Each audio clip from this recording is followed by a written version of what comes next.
গ্রামের মানুষের কাঁঠাল খাওয়া দেখলে হাসতে হাসতে পেট ব্যথা হয়ে যাবে। নদীর মাছ জাল দিয়ে ধরে আনা হয়েছে। আজকে এই মাছগুলো রান্না করব আর আপনাদের সাথে শেয়ার করব। আজকের দিনটা না পুরোটা একদম কাঁঠালময় একটা দিন হয়ে গেল। হ্যালো এভরিওয়ান, আসসালামু আলাইকুম। চলে আসছি গ্রামের ডেইলি আরও একটি ব্লগ নিয়ে, কারণ আপনারা গ্রামের ব্লগগুলো এত বেশি পছন্দ করতেছেন, তাই প্রতিটা স্কিপ আপনাদের সাথে শেয়ার করার চেষ্টা করতেছি। এই তো কালকের ভিডিওতে আপনাদের সাথে শেয়ার করছিলাম যে বৃষ্টির আভাস পেলে যে ছেলেটা মাছ ধরতে যায়, তো ওই ছেলেটাই আমাদেরকে মাছ দিয়েছে। তো এই মাছগুলো আজকে রান্না করব। নর্মালি আমার শ্বশুর বেঁচে থাকতে আমরা বেশিরভাগই এরকম মাছ ধরে আনতো আর সেটাই রান্না করতাম। শ্বশুর মারা যাওয়ার পর আমাদের বাড়িতে আর কোনো ছেলে মানুষ নাই, তো এইভাবে মাছ ধরে আনা ওই মাছগুলো আর রান্না করতে পারি না। তো আজকে ওই ছেলেটা মাছগুলো দিয়েছে আর সেটাই রান্না করব আর আপনাদের সাথে একটু শেয়ার করতেছি। নদীর মাছ এইভাবে রান্না করলে না আমার কাছে খুবই ভালো লাগে। গ্রামের মানুষের কাঁঠাল খাওয়া দেখলে হাসতে হাসতে পেট ব্যথা হয়ে যাবে। নর্মালি আমরা যেভাবে কাঁঠাল খাই, মানে আমাদের বড়রা কাঁঠালটা ভেঙে প্লেটের মধ্যে সার্ভ করে আর ওইখান থেকে আমরা কোষগুলো নিয়ে নিয়ে খাই। বাট গ্রামের মানুষরা যেটা করে, যেখানে ইচ্ছা সেখানে কাঁঠাল ভাঙে আর চারিপাশে লোকজন বসে বসে এইভাবে কোষ তুলে তুলে খায়। এই ব্যাপারটা না আমি অনেক বেশি এনজয় করি, আমার কাছে খুবই ভালো লাগে। আর মাঝে মধ্যে যখন সবাই এভাবে বসে চারিদিক দিয়ে কাঁঠালগুলো খায় না, আমার কাছে খুবই হাসি পায়, কারণ আমরা তো কখনো এইভাবে দেখি নাই। তাই যাই হোক, কাঁঠাল খাওয়ার এই যে সুন্দর একটা সিস্টেম, এই সিস্টেমটা দেখলে খুবই ভালো লাগে। আর ভাবলাম যে আপনাদের সাথে একটু শেয়ার করি। আপনাদের কোন কোন অঞ্চলে এইভাবে কাঁঠাল খায় একটু কমেন্ট করে জানাবেন, ঠিক আছে? আর যারা যারা দেখেন নাই সেরাও একটু কমেন্ট করে জানাবেন যে এইভাবে ফার্স্ট টাইম আপনারা কাঁঠাল খাওয়া দেখতেছেন। যাই হোক, আমার মাছগুলো ধুয়ে ধায়ে একদম ক্লিন করা হয়ে গিয়েছে। আমি মাছগুলো দুই ভাগ করছি। চান্দা মাছগুলো আলাদা করছি, ওগুলো একদম মুচমুচে করে ফ্রাই করব, আর ওই মাছগুলো একটু সুন্দর করে ভুনা ভুনা করব। যাই হোক, কীভাবে রান্না করব সেটা তো অবশ্যই আপনাদের সাথে শেয়ার করব।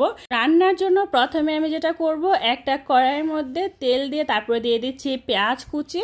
এবার আমি এটা সুন্দর করে নেড়ে চেড়ে নিব। মাটির চুলা রান্না কিন্তু খুব একটা সহজ না, কারণ রান্নার সময় ধোঁয়াগুলো চোখে চলে আসে আর অনেক বেশি কষ্ট হয়। নর্মালি যারা কিনা মাটির চুলা রান্না অভ্যস্ত তাদের এই কষ্টটা হয় না, আর যারা নতুন নতুন রান্না করে তাদের খুবই কষ্ট হয়। আরেকটা প্যারা হয়েছে, সেটা হচ্ছে আমার হাত দিয়ে ক্যামেরা ধরতে হয়।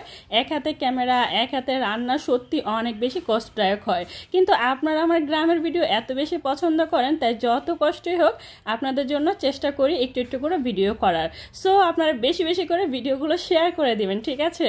যাই হোক, এই যে আমি মাছগুলো দিয়ে দিচ্ছি। এখানে 5 মিশালি মাছ, মানে নানান ধরনের মাছ এখানে মিক্স ছিল, তো সবগুলো একসাথে দিয়ে সুন্দর করে কষিয়ে নিচ্ছি। আর এই তো চুলার ঝালটা একটু ঠেলা দিয়ে দিচ্ছি।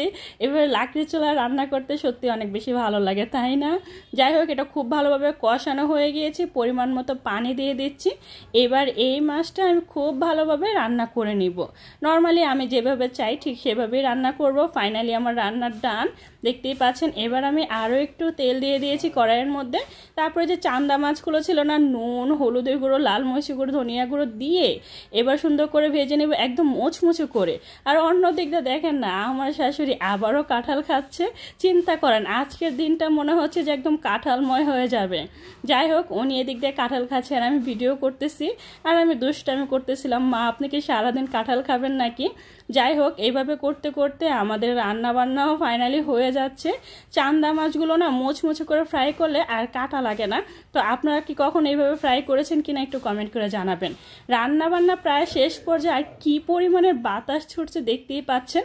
মনে হচ্ছে যে ঘূর্ণিঝড় শুরু হয়ে গিয়েছে। আর এত পরিমাণের বাতাসের মধ্যে আমি ভাত বসাইছি, আর প্রতিটা গাছপালা এমনভাবে নড়তেছে, দেখে আমার ভয়ও লাগতেছে আবার অনেক বেশি ভালোও লাগতেছে, কারণ নর্মালি এত কাছ থেকে কখনো এরকমটা দেখি না।